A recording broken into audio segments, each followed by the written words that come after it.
questions as to the presence or or lack of presence of MPs. We in fact have James Maloney waiting to get to the mic as well, and Peter Fonseca, so two of the MPs whose neighborhoods abut GTAA.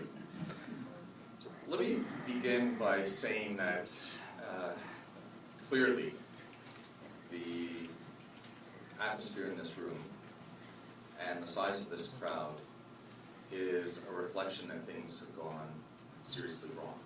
And I think you started the meeting well by offering an apology. The community deserves to have an apology. But you also said that you will communicate better. And I hope this isn't a one-off. That perhaps this will finally provide your board and the GTAA with a little bit of a wake-up that they're not conducting themselves the way a large corporation that's a part of a community should. I look at the name of the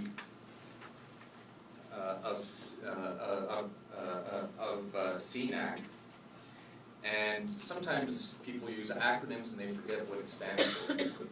It says Community Environment and Noise Advisory Committee. That's your purpose. Clearly, you've not served the community in this case and in other cases.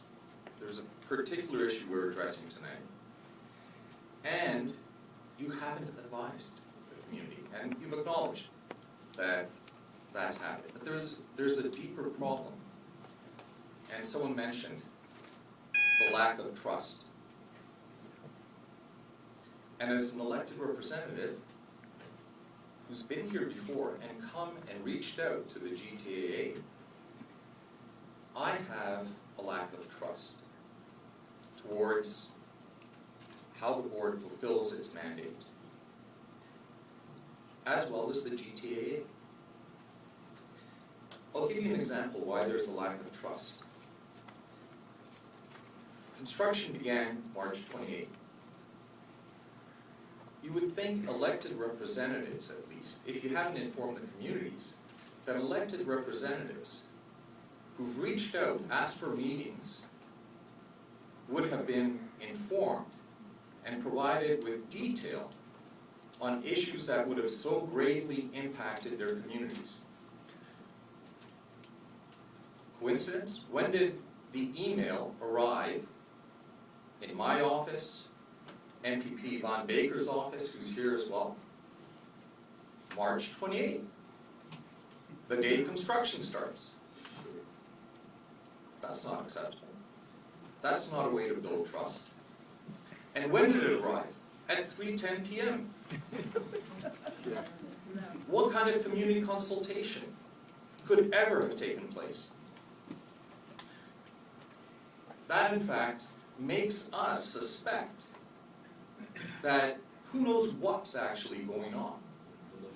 And there's a track record to this. But then, in the email, that's, the timing of this is highly suspect. But then in the email, what does it say? It means that we will be reducing the use of this runway. Not closing it, reducing the use of this runway and closing it at times. Clearly a misrepresentation.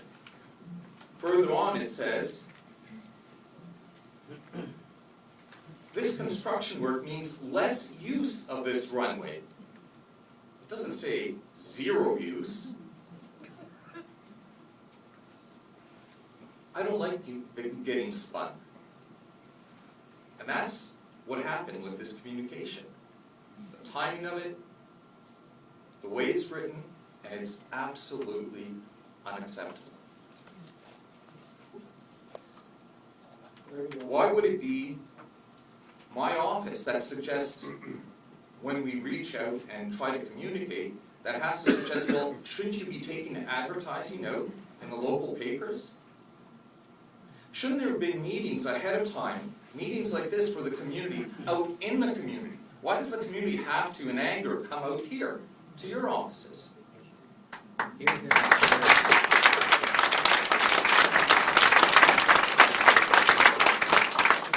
all of this speaks to the need for a cultural change. I think that your board has actually been captured, and this happens with executives and institutions. They become captured, and it's been captured by the GTAA corporation. So it's not actually serving the community as its title would suggest. I think there's a lot of work that needs to be done. This is a good start. I think that we need to have the elected representatives invited for a sit-down, as well as community representatives. There's a lot of trust that needs to be rebuilt. And hopefully, this provides an opportunity. This terrible situation provides for an opportunity to build a very different relationship. The airport's not going away, the communities aren't going away. The airport's going to get busier. We're going to have more density around the airport. We need this relationship to change, and hopefully that's the positive thing that comes out of this meeting today. Thank you.